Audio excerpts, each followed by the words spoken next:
시청자 여러분 안녕하십니까? VOA 뉴스투데이 시작합니다. 미국 국무부는 한국 윤석열 정부의 담대한 구상이 미국 정부의 접근법과 일치한다며 북한이 미국과 한국의 제의를 수용해야 한다고 강조했습니다. 한반도 비핵화 문제 해결을 위한 미한일 삼각공조의 중요성도 거듭 밝혔습니다. 첫 소식 함지하 기자가 보도합니다.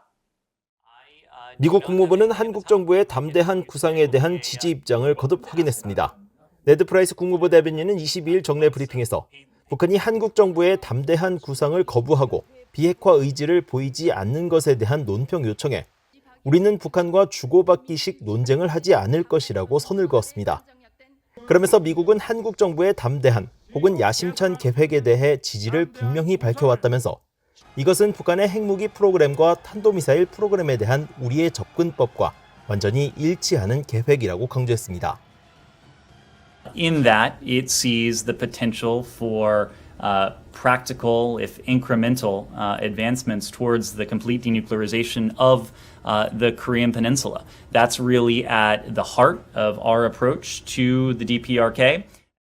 프라이스 대변인은 그러면서 그런 일환으로 우리는 지난 수개월 동안 공개적으로 또 반복적으로 때로는 비공개적으로 그런 대화와 외교에 관여할 준비가 돼 있고 의지가 있다는 점을 북한에 전달해왔다면서 북한의 호응을 거듭 촉구했습니다.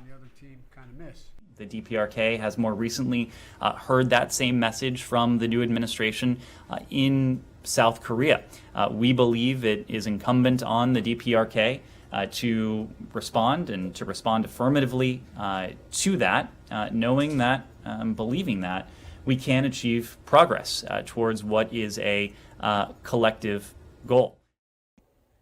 프라이스 대변인은 북한이 어떤 유인책에도 돌아오지 않는다면 어떤 대안이 있느냐는 추가 질문에는 우리가 계속 준비돼 있다는 점과 한국, 일본 동맹과 달성하기 위해 공동으로 추구하는 것이 무엇인지 지속적으로 분명히 할 것이라면서 이런 메시지를 공개적으로 또 직접적으로 북한에 전달할 것이라고 밝혔습니다.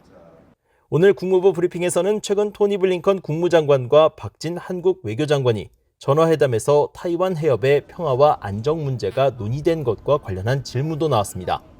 프라이스 대변인은 이에 대해 우리는 여러 중요한 이해관계를 한국과 공유한다면서 그중 하나는 타이완 해협에서의 안정성이라고 강조했습니다. VOA 뉴스 함지하입니다.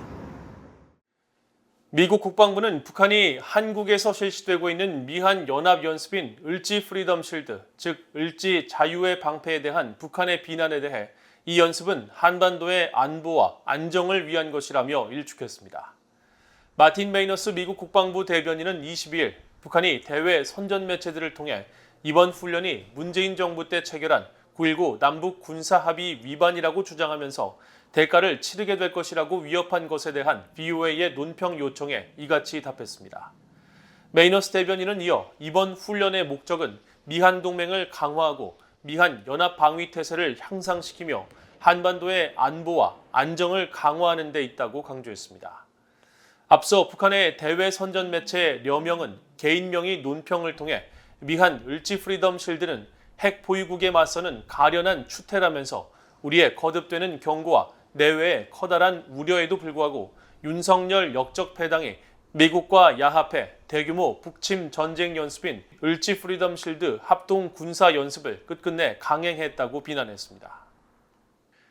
유럽연합 EU가 윤석열 한국 대통령이 발표한 대북 제안 담대한 구상에 관심을 표하며 한국 정부 측과 구체적으로 논의하기를 기대한다고 밝혔습니다. EU는 특히 북한의 완전한 비핵화에 진전을 이룰 수 있는 구상이라면 어떤 구상이든 환영한다는 입장을 강조했습니다. 박형주 기자가 보도합니다. 유럽연합 EU는 윤석열 한국 대통령이 최근 발표한 대북 로드맵인 담대한 구상에 대해 기대감을 나타냈습니다. 나빌라 마스랄리 EU 외교안보 정책 담당 대변인은 22일 한국 새 정부의 담대한 구상을 지지하느냐는 VOA의 질문에 EU는 한반도 비핵화 진전을 위한 한국 새 정부의 최근 제안에 큰 관심을 갖고 주목하고 있다고 밝혔습니다. 이어 EU는 북한의 불법 핵무기와 탄도미사일 프로그램에 대한 우려를 거듭 표했다며 이에 대한 EU의 기존 입장도 상기했습니다. 특히 북한의 대량 살상 무기 WMD와 탄도미사일 그리고 모든 관련 프로그램을 완전하고 검증 가능하며 되돌릴 수 없는 방식 즉 CVID 방식으로 포기해야 한다는 유엔 안보리 결의에 따른 의무를 준수하기 위한 구체적인 행동에 나설 것을 북한에 끊임없이 촉구했다는 것입니다. 이유는 이런 의미에서의 진전을 가능하게 하는 어떤 구상도 환영할 것이라며 따라서 한국 측과 최근 제안에 대해 상세히 논의하길 고대한다고 마스랄리 대변인은 밝혔습니다. 앞서 윤석열 한국 대통령은 15일 광복절 기념사에서 북한의 핵 개발을 중단하고 실질적 비핵화로 전환할 경우 경제를 획기적으로 개선시켜주겠다는 담대한 구상을 제안한 바 있습니다. 북한에 대한 대규모 식량 공급 프로그램, 발전과 송배전 인프라 지원, 국제 교육을 위한 항만과 공항의 현대화 프로젝트, 그리고 북한 농업 생산성 제고를 위한 기술 지원 프로그램, 병원과 의료 인프라의 현대화 지원, 국제 투자 및 금융 지원 프로그램을 실시하겠습니다. 윤석열 대통령은 이어 취임 100일 기자회견에서는 북한이 비핵화 의지만 보여주면 적극 돕겠다며 북한의 호응을 촉구했습니다. 미국 국무부도 지지 입장을 밝혔습니다. 하지만 담대한 구상 발표 나흘 만에 북한은 절대로 상대해주지 않을 것이라며 거부 입장을 밝혔고 김여정 노동당 부부장은 19일 노동신문 등 관영 매체를 통한 담화에서 자신들의 국채인 핵을 경제협력과 흥정할 수 없다며 반발하고 윤 대통령의 실명을 직함없이 거론하며 원색적으로 비난했습니다. 이에 대해 한국 대통령실은 북한이 무례한 언사를 이어가고 담대한 구상을 왜곡하면서 핵개발 의사를 지속 표명한 데 대해 매우 유감스럽게 생각한다며 담대한 구상을 통해 북한 비핵화와 남북관계 발전을 추구한다는 우리의 입장에는 변화가 없다며 북한에 자중하고 심사숙고하길 촉구했습니다. VOA 뉴스 박형주입니다. 지난해 북한 정권을 상대로 23억 달러의 배상 판결을 받은 푸에블로호 승조원과 가족들이 최종 판결문을 국무부의 외교적 경로를 통해 북한에 전달할 수 있게 해달라고 미국 법원에 요청했습니다. 푸에블로호 승조원 등의 변호를 맡은 마크 브레빈 변호사는 최근 미국 법원에 보낸 서한에서 최종 판결문 등을 담은 우편물이 북한에서 반송 처리됐다며 이같이 밝혔습니다. 앞서 연방법원은 지난해 2월 판결을 통해 북한 정권이 푸에블로호 승조원과 가족들에게 약 23억 달러의 배상 판결을 내렸지만 북한으로의 국제 우편 배송 서비스가 중단돼 푸에블로호 승조원을 비롯해 북한을 상대로 소송을 제기한 납북 피해자와 가족 등이 소장 등 법원 문서 전달에 어려움을 겪고 있습니다. 미국 연방법은 승소한 원고가 피고의 자산 추적 등 배상금 회수 노력에 착수하기 전에 해당 판결 내용을 피고에게 알리도록 하고 있는데 특히 북한을 상대로 승소 판결을 받은 미국인 등은 북한이 판결문을 수신한 사실을 근거로 미국 정부의 테러 지원국 피해 기금을 신청해왔습니다. 미국 국방부 산하 전쟁포로 실종자 확인국 DPAA가 최근 웹사이트 개편을 통해 한국전 참전 미군 전사자들의 신원 확인 등 관련 세부 정보를 손쉽게 검색할 수 있도록 했습니다.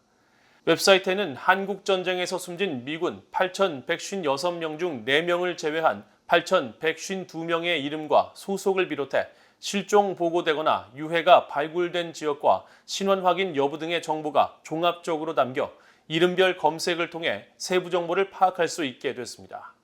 실종 상태로 남아있는 한국전 참전 미군들의 경우 별도의 코너를 통해 참전 당시 사진과 함께 실종 관련 정보를 소개하는 페이지도 추가됐습니다.